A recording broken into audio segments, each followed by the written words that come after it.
La Saint-Patrick, fêtée le 17 mars, est le jour le plus important de l'année pour les Irlandais du monde entier. Si officiellement, l'Irlande n'a pas de fête nationale, la Saint-Patrick en tient lieu.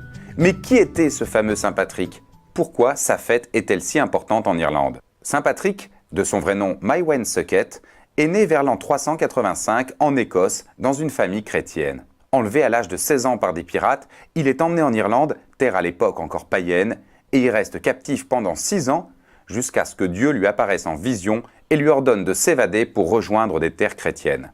En Angleterre puis en France, il va affiner son éducation chrétienne avant qu'une autre vision ne l'encourage à retourner en Irlande pour christianiser ces terres impies. C'est en 432 qu'avec la bénédiction du pape Célestin Ier, il débarque en Irlande et défie les druides locaux pour imposer la foi chrétienne.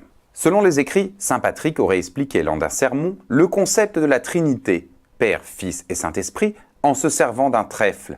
Et c'est pour ça que le trèfle est encore aujourd'hui le symbole de l'Irlande. Le mythe de Saint Patrick mélange comme souvent faits réels, folklore et légende. Ainsi par exemple, le mythe raconte que Saint Patrick aurait réussi à chasser tous les serpents d'Irlande en les faisant périr dans les flots. Cependant, nous savons qu'il n'y a jamais eu vraiment de serpents dangereux en Irlande. Il s'agit ici d'une métaphore associant les reptiles aux druides dont les croyances païennes étaient considérées comme diaboliques, ou alors d'une métaphore associant les serpents aux infidèles. Lorsque meurt Saint Patrick aux alentours de 461, l'Irlande est devenue majoritairement chrétienne sans avoir compté un seul martyr, et les monastères y sont déjà très nombreux. C'est plus de 1000 ans plus tard, en 1631, que le pape Urbain VIII déclare le 17 mars jour de la fête de la Saint-Patrick et l'intègre au calendrier chrétien.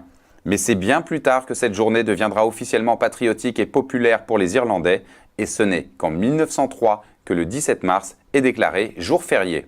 La première manifestation de la Saint-Patrick ne s'est pourtant pas tenue sur le sol irlandais, mais aux États-Unis, à New York, en 1762, quand les soldats irlandais qui se battaient aux côtés des Anglais défilèrent dans la ville le 17 mars. En Irlande, la première parade eut lieu, elle, en 1931, et c'est depuis le milieu des années 90 seulement que le gouvernement irlandais utilise la Saint-Patrick pour promouvoir la culture irlandaise à travers le monde, car cette fête est célébrée par les Irlandais du monde entier, expatriés ou descendants des nombreux immigrants, et sa popularité ne cesse de s'étendre.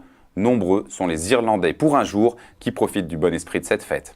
La plus grande parade du monde organisée pour la Saint-Patrick a lieu à New York, où en 2006, plus de 2 millions de curieux ont assisté à l'événement. À Chicago, les eaux de la rivière sont colorées en vert pour l'occasion. Le Canada se met aussi à l'heure irlandaise le 17 mars, et c'est à Montréal qu'a lieu la plus grande parade du pays. Et vous, que ferez-vous le 17 mars pour la Saint-Patrick ?